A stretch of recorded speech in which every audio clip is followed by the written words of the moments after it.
Russia, Osaka, Japan. A Monday morning, a commuter train is carrying hundreds of people to work.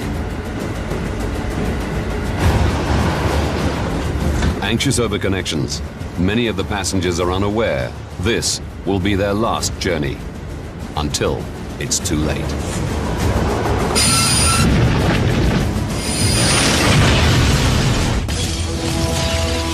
Disasters don't just happen, they're triggered by a chain of critical events. Unravel the clues and count down those final seconds from disaster.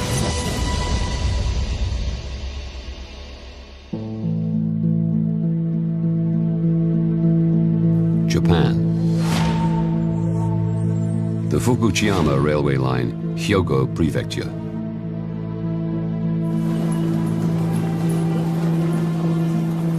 April the 25th, 2005.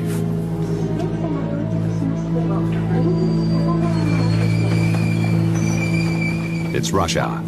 The platforms are packed. 8:53.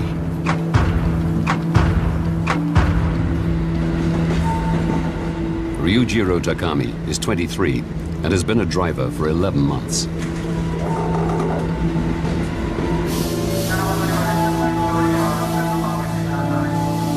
Takarazuka Station. For rapid train 5418M, it's the end of the line.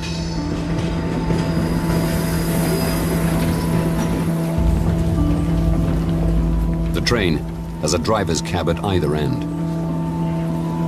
Driver Takami and 42-year-old conductor Masatoshi Matsushita swap positions, so the train can head back down the line for the return journey.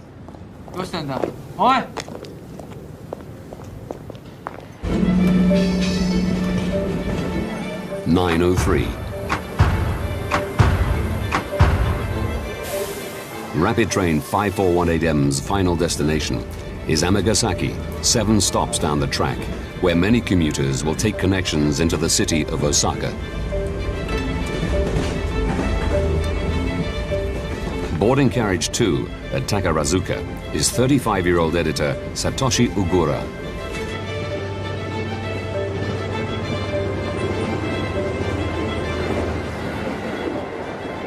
I took that train every day to commute to the company I work for in Osaka, and I always sat in the same spot in the second carriage.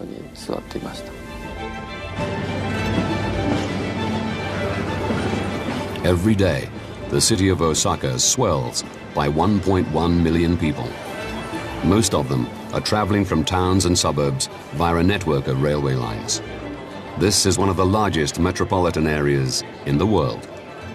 I'd been travelling in the same way, in the same carriage, almost every day for 4 years, so I recognised the faces of the people around me.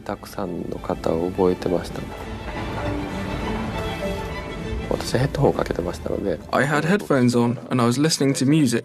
The train moved off and I fell asleep.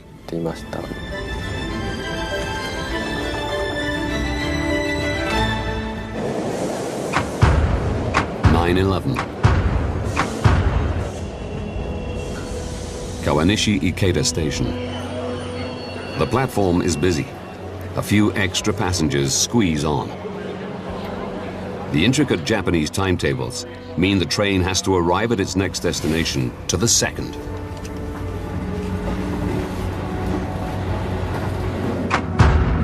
(9:13 a.m.) Rapid train 5418M is not scheduled to stop at the next station.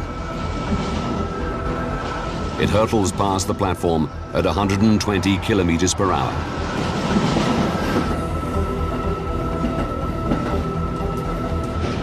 Carriage 5.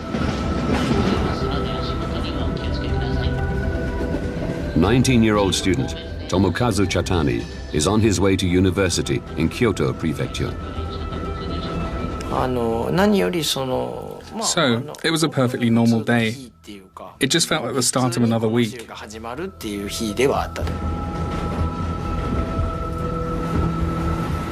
Tomokazu is starting a new term. The orientations were over, and from that day, from that week onwards, the real classes were beginning.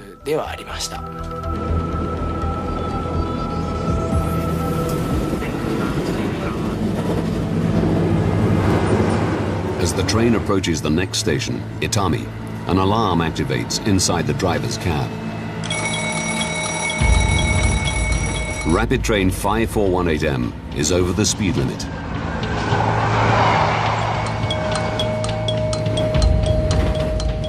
Driver Takami either doesn't notice or chooses to ignore the warning.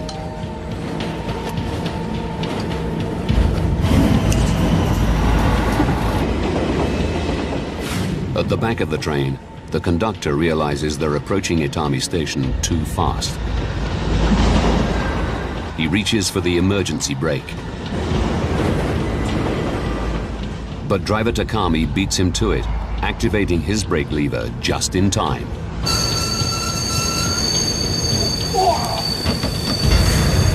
The train comes to an abrupt stop at Itami station.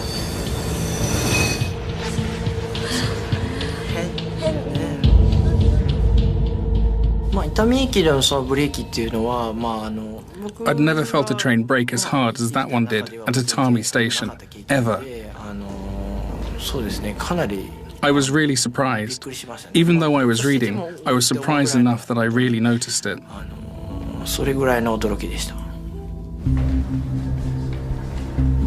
The train has overshot the platform by the length of more than 3 carriages. The driver calls the conductor on the internal phone system. 今バックして定時に戻しますので。Well,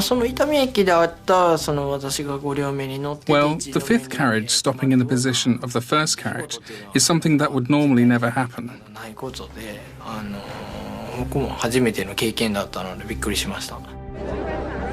9:15 a.m. While the train reverses, conductor Matsushita makes an announcement. ご乗車のお客様、電車はただいま後退しております。お気をつけください。どうしてだろ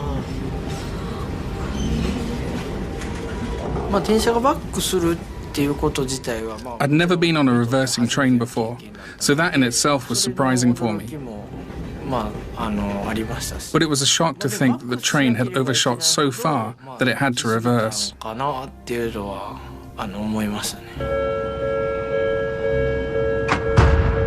9:16. The train is now running 1 minute 20 seconds late.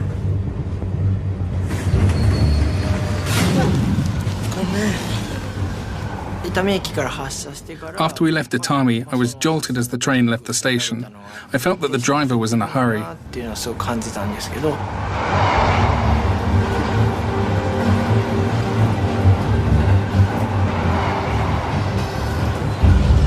The train hurtles towards Amagasaki station.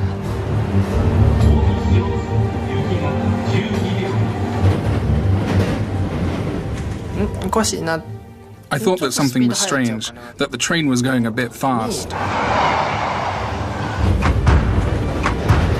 9:18. Carriage 2.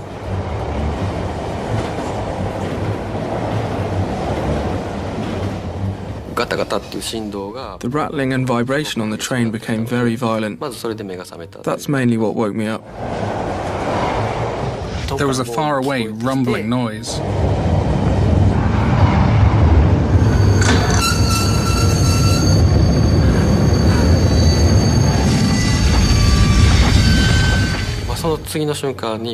The next moment it felt like the train ran over something. There was a bang and everything flipped over.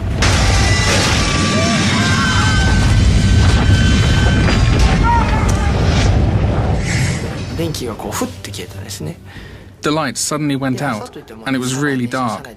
Pretty dark.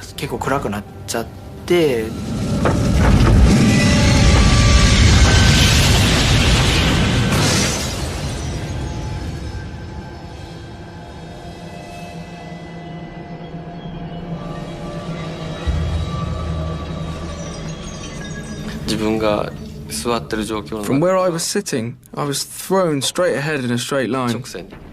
Everyone was thrown in the same direction, in that confined space, and I was thrown alongside them. I remember people were underneath me, being thrown along with me.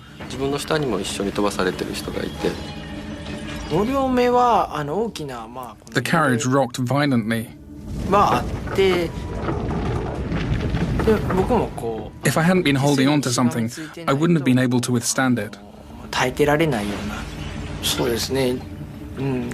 got the impression that the standing passengers were falling into each other. I think a lot of them did.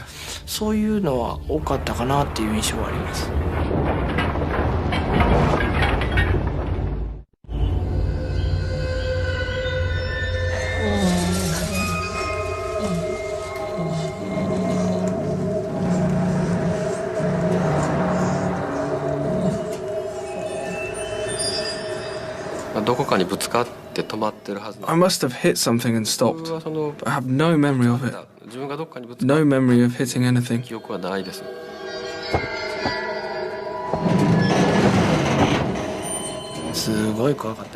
I was terrified. I didn't know what had happened.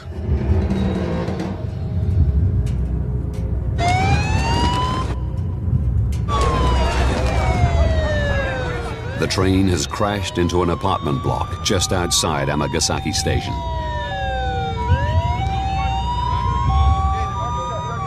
Driver Ryujiro Takami is dead.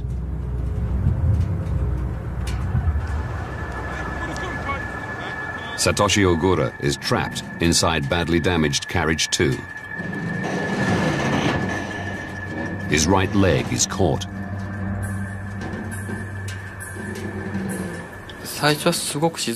It was so quiet at first, you couldn't imagine anyone was alive. There was one person, she was right in front of me.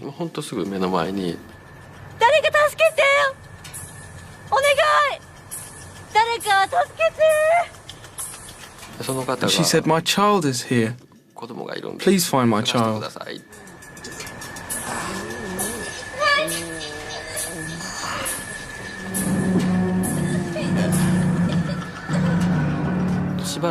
After a little while, I got the impression that people were starting to move.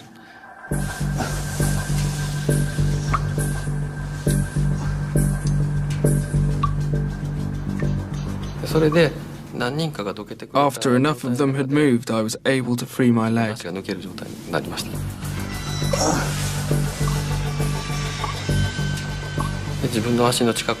I pulled out a train seat near my leg, and after that I was able to free my leg easily. Satoshi is finally free. He searches for the missing child.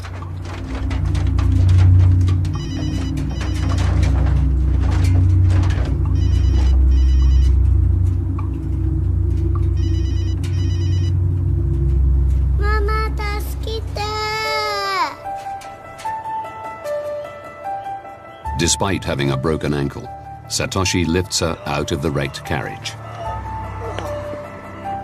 Of course, it's wonderful the child was saved. But in that situation, people survive purely by chance.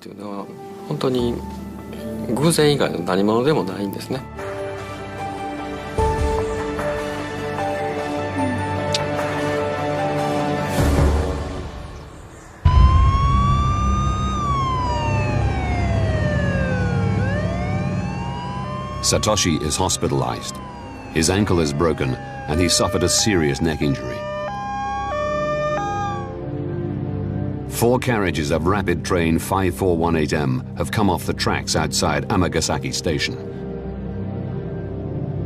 The front carriage has slammed inside the parking garage of an apartment block next to the railway line. Carriage 2 is crushed in an L shape around the outside of the building.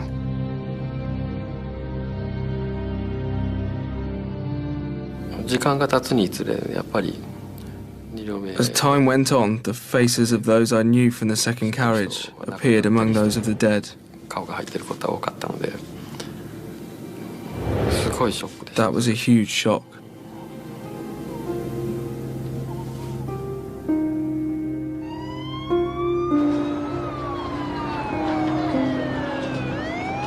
The Amagasaki disaster leaves 562 injured and 107 dead, with 99 of the fatalities coming from the front two carriages.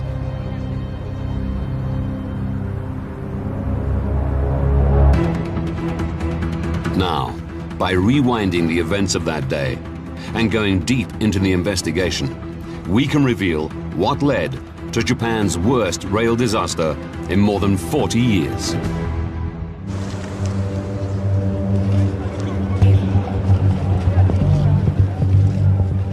The original accident inquiry is conducted by the Japan Transport Safety Board, the JTSB.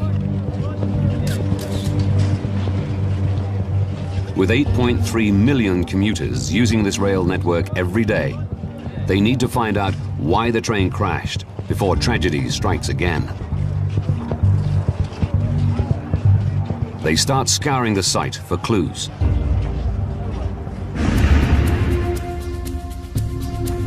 It's a process Jeff Thorne has been through countless times. As a former UK rail accident investigator, he's reviewing the findings of the official accident report. When a train derails, there are a number of causes for that derailment. One could be that the train is defective in some way. Another could be the track is defective. And an accident investigator needs to gather evidence from both.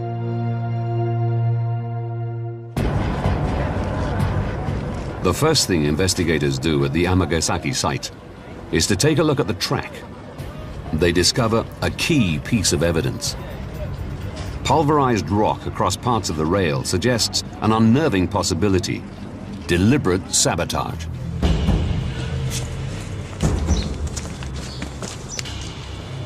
Looking for evidence of vandalism is one of the things that is going to be investigated quite significantly and seriously.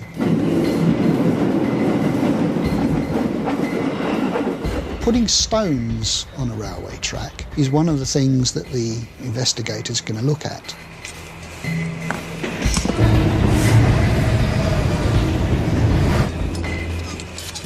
It would need quite a lot of stone to make a significant impact on the train and cause it to derail. But nevertheless, it is a possibility. Vandals have caused other train derailments in Japan. In 1980, on the Keihan Electric Railway, a group of junior high school students placed a block of concrete on the tracks. The first two carriages of a passenger train derailed and crashed into a house, injuring 104 people. If the Amagasaki crash was caused by vandals, the culprits are still out there. But analysis of the crushed stone found at the crash site eliminates this theory. Crushed stone on the top of the track was the same as the ballast which holds the track in place. That was an important conclusion. Ballast is the small granite stones laid alongside and underneath a railway track to hold it in place. The investigators conclude that as the front of the train derailed, the wheels ploughed through the ballast and threw it all over the track. The carriages at the back of the train then ran over and crushed the stones, leaving traces on the rails. The crushed stone didn't cause the accident, it was a consequence of the accident occurring. Vandalism is quickly dismissed as a cause of the crash. But the examination of the track does lead to new speculation.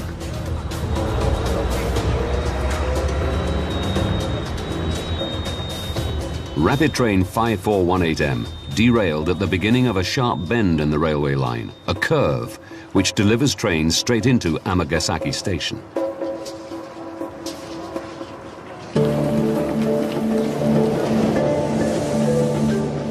Amagasaki is a vital hub feeding commuters into the city of Osaka. Osaka is one of Japan's major metropolitan areas and therefore a major commuter hub. People are coming in and out from west, from east, from north and south, every direction, every day. Dr. Louisa Rubenfien is an expert on the Japanese train system. The rail system in Japan carries almost half the population of Japan every day. So it's intimately involved in everybody's life. Japanese commuters have high expectations of the system.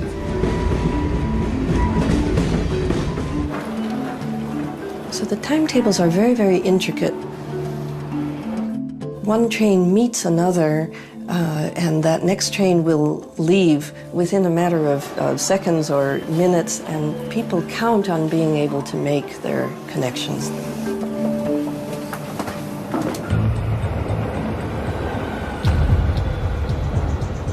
Rail records reveal that in 1997, train company JR West modified the curve into Amagasaki Station. The radius was reduced by half, from 600 to 304 meters.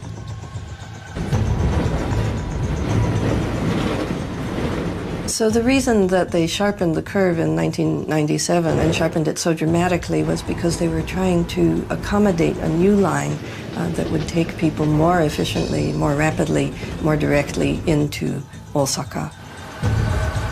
When they sharpened the Amagasaki curve, JR West also overhauled the timetable. That line became known as the tightest timetable in the area. The new JR West schedule leaves no room for error. Rapid train 5418M needs to be at Amagasaki exactly on time, so passengers can make their connections into Osaka. People have very little patience for late trains in Japan. On time in Japan means literally within the seconds, within that precise minute that the train is supposed to be there. So the sharp curve and the tight timetable are part of an efficient railway service. But investigator Jeff Thorne wants to know if the curve played a role in the accident. The curve outside Amagasaki Station is just over 300 metres radius.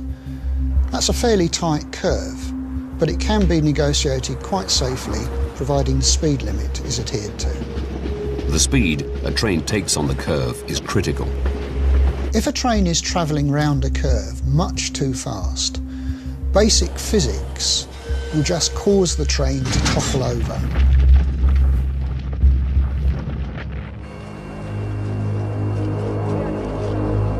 Early on in the investigation, the train's data recorder, or black box, is found in the wreckage. It records the time and speeds of the train.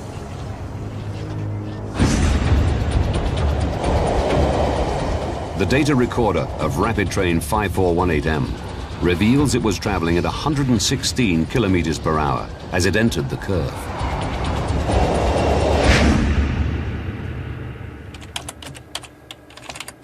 To discover if this is too fast, the JTSB investigators run a series of simulations. They realize a train will derail on the Amagasaki curve at 106 kilometers per hour. It was inevitable that the train was going to derail and tip over.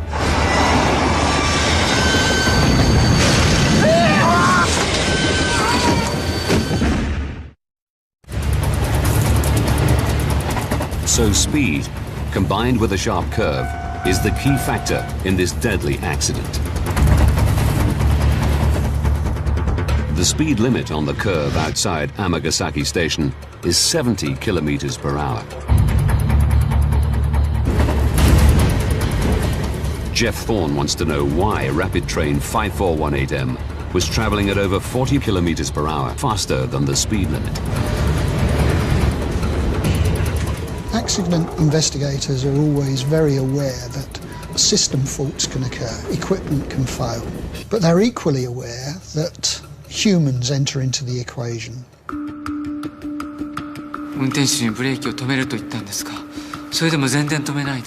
To shed light on the driver's actions, the JTSB investigators take a statement from the conductor.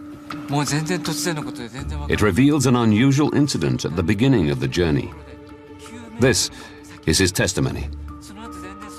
At around 8:53, we stopped sharply just before Takarazuka station.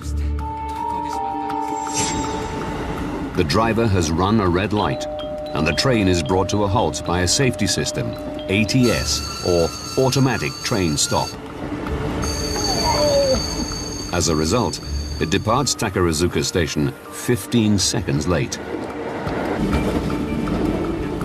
At the next station, Itami, the train overshoots the platform by over 3 car lengths. On our arrival at Itami, I thought that as cars 5 and 6 passed the start of the platform, we were going a bit fast. The driver has to reverse the train back into the station. By the time it departs, it's now running 1 minute 20 seconds late. And the train running late is not the driver's only problem. The driver of the train had overrun the platform at the last station, and this was against JR regulations. The rules said that the conductor had to report the overrun right away and explain it to the supervisor. Because of the overrun at Itami station, the driver knows he's now facing disciplinary action.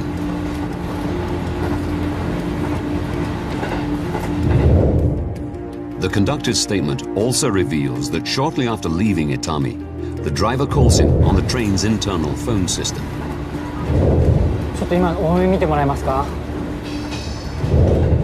I can't remember exactly what he said to me, but it was something like, "Please overlook my mistake."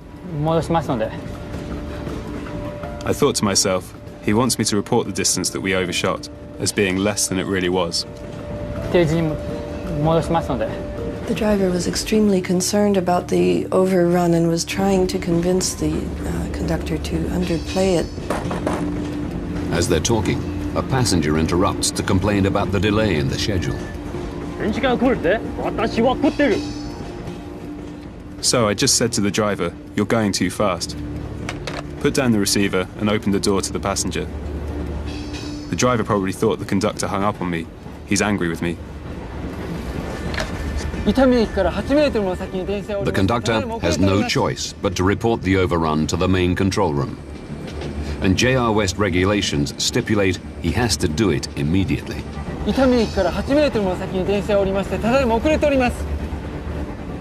that time, I thought we'd overshot by about 30 to 40 meters. I'd heard that if a driver only overshot by about 5 meters, that the punishment wasn't too severe. The distance definitely wasn't as little as 5 meters, so I reported that it was 8 meters.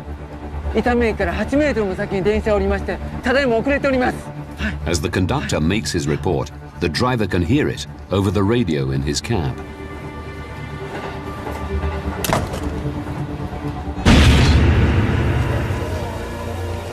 All this speaks to the state of mind of the young driver heading into the curve.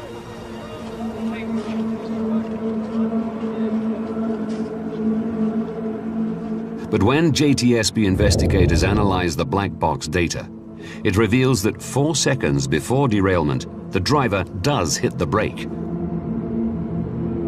What's not clear is why this brake action fails to stop the speeding train.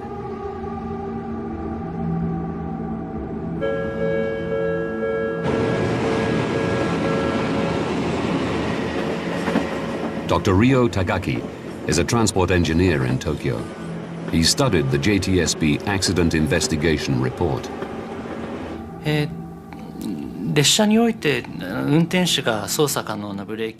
are 3 broad categories of brakes that could be controlled by the driver with respect to the train involved in the accident. One of the 3 types is called the service brake, which is the brake that's normally used to stop the train. Another type of brake is the emergency brake. Investigators recover elements of the braking system from the wreckage. Analysis reveals there is no mechanical failure. The brakes were working. What is strange is how the driver used them in the critical seconds before derailment. The driver did not use the emergency brake just prior to the accident. Hitting the curve at 116 kilometers per hour, just as he was about to derail, the driver instead chose to use the normal service brake. And even though he was using the service brake, we know that he wasn't using maximum braking power. We don't have a way of knowing why this is the case.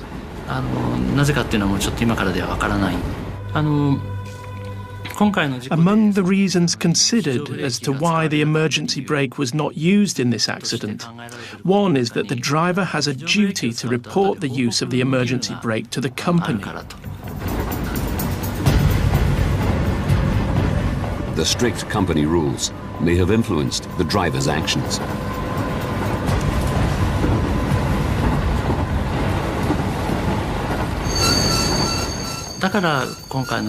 There is a theory that the driver involved in the accident was hesitant to use the emergency brake. This suggests the culture within the train company may have been a contributing cause of this accident. The pressures that a company like JR West are under, the need to make as much profit as possible, the need for their trains to run on time with very few delays, these are areas which can make a company begin to lose focus when it comes to safety. The driver, Ryujiro Takami, was just 23 at the time of the accident and had been a driver for 11 months. His short work record reveals an unusual incident. In June 2004, just 3 weeks after he became a driver, he overran a platform by 100 meters. As his company policy for such an error, his employer, JR West, sent him on a re-education program for 13 days. Employees went into the re-education program because they had failed in some way, somewhere along the way. Re-education programs in Japan are part of corporate life. All right. The idea of using psychological means to educate your employees or even to educate your students in school is not at all unknown. It's regarded as quite reasonable.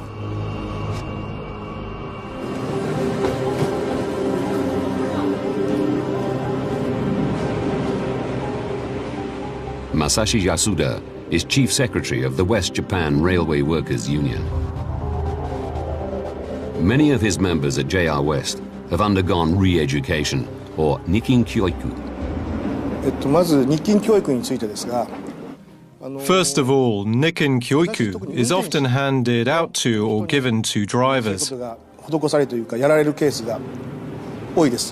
That's because drivers make mistakes. They overshoot the stop or go through red lights or make the wrong decision in unforeseen circumstances and don't stop when they should. There are all sorts of cases. But employees sent on Nikkin Kyoiku at JR West do not face a conventional retraining program.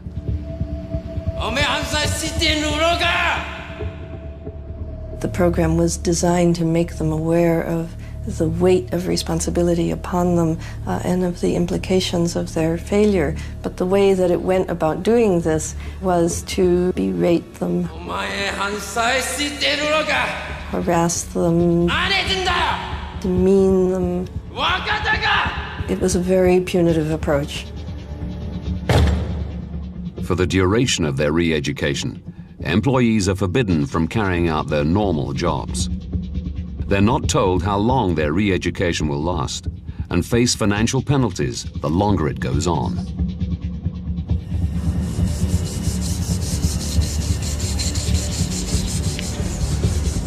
And instead of being effectively retrained, employees are forced to perform menial tasks.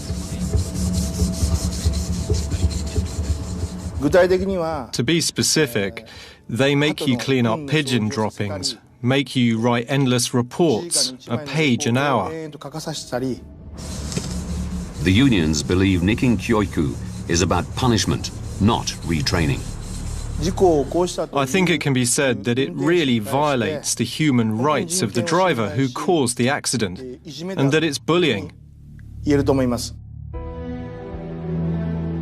Minoru Kagitani was sent on Nikin Kyoiku for 5 months after being 2 minutes late for a staff meeting.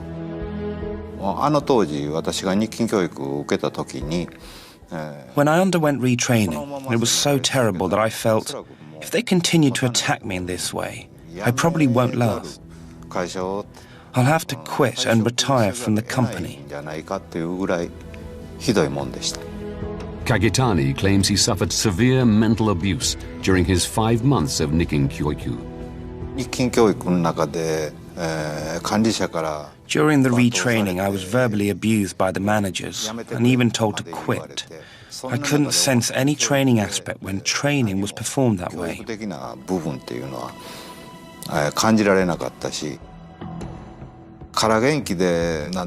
I kept saying things were fine to my friends too, with some bravado, but in truth, I hated coming to work. The retraining was very tough, honestly.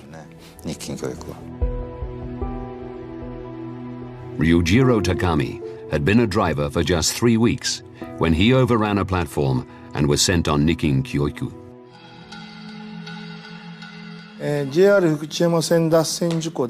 The driver on duty in the JR Fukuchiyama line derailment had undergone 13 days of Nikin Kyoiku, and as part of that had been made to write endless essays of repentance, reports.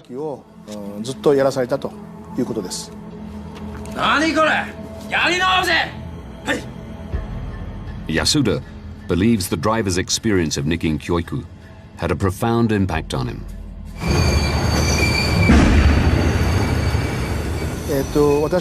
I think that the cause of the JR Fukuchiyama line derailment was the fact the driver was afraid of Nikin Kyoiku.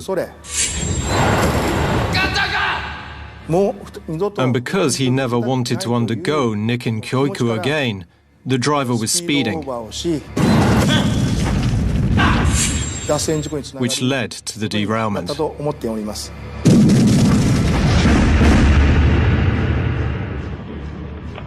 And the JTSB investigation also concluded the train company's practice of Nikin Kyoiku may have been a contributory factor in the crash. I understand the mindset of the driver who caused the Amagasaki rail crash quite well. Considering the state of retraining at that time, it would be natural for a young man in his 20s who had experienced retraining before to want to avoid it, as this was something that even people of my age group found tough.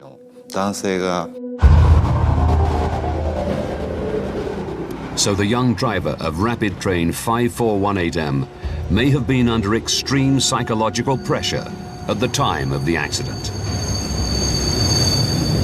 Even after this accident, J.R. West argued that the re-education program was effective, that its intentions were good. From a Western perspective, it's difficult to understand how this re-education process could ever really produce results which would enhance the safety of the railway or improve the performance of an employee. After examining the evidence, we can reveal why a commuter train flew off the tracks outside a suburban Japanese railway station, leaving 107 dead and 562 injured. 10 months to disaster. Train driver Ryujiro Takami attends a controversial re-education program run by train company JR West. The experience may have left him more concerned with avoiding punishment than the task in hand. 25 minutes to disaster. Driven by Takami, Rapid Train 5418M runs a red light outside Takarazuka Station. It's brought to a halt by a safety system known as the Automatic Train Stop, or ATS. Running a red light is the driver's first reportable offense. 4 minutes to disaster. Speeding into Itami station, the ATS system activates an alarm to warn the driver. The train overshoots the platform. It's the driver's second offense in just over 20 minutes. 2 minutes to disaster. Rapid train 5418M is now running 1 minute 20 seconds late in a schedule where passengers have seconds to make their connections. Driver Takami knows he's already facing disciplinary action. It's possible he's in such a state of panic, he fails to realize his train is dangerously over the speed limit. He enters the tight curve outside Amagasaki station at 116 kilometers per hour. No ATS system warns him of his error. 4 seconds to disaster. Takami realizes his speed and hits the service brake, but not the emergency brake. It's possible he wants to avoid a third reportable offense. 9:18 a.m. Disaster.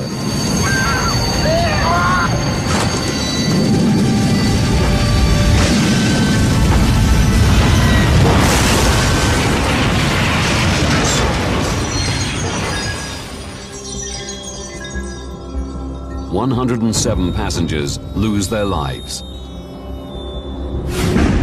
But despite the driver's error, the accident could have been prevented. An ATS safety system should have stepped in to save the driver and his passengers.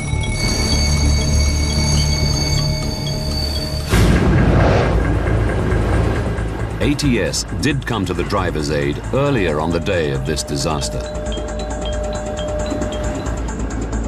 But although it was installed on other parts of the Fukuchiyama line, in 2005 there were no ATS sensors installed at curves. In Japan, at the time of this accident, JR West were not legally obligated to have ATS on their lines. If the enhanced version of ATS had been available for this curve, it's almost certain that the accident would not have happened. Since the accident, a former JR West president has been acquitted of negligence for the absence of an ATS transponder on the curve. The court ruled the accident could not have been predicted. And the law has now been changed, so Japanese train companies must have ATS installed on curves. JR West still run their re-education program. There was a need to get as much as possible out of their employees, but the re-education process was one which led them in the wrong direction. It led them away from a safe railway. JR West's response is that in a competitive environment, the company compares favorably with other rail companies in its commitment to safety. It states that safety is of the utmost importance to it. The company also states it's reassessing its retraining scheme to make it more effective. Finally, it makes clear that speed restricting measures were in action on the curve in question, but the company did not fully realize the dangers on this section of track. However, there was no speed restricting hardware installed on this curve at the time of the accident. Satoshi Ogura was one of the few in Carriage 2 to survive. It took me a very long time to come to terms with the effect this accident had on my life. I learned how precious life is. Life can be lost in an instant, just like this. I was reminded that you only have one life. I became aware of that.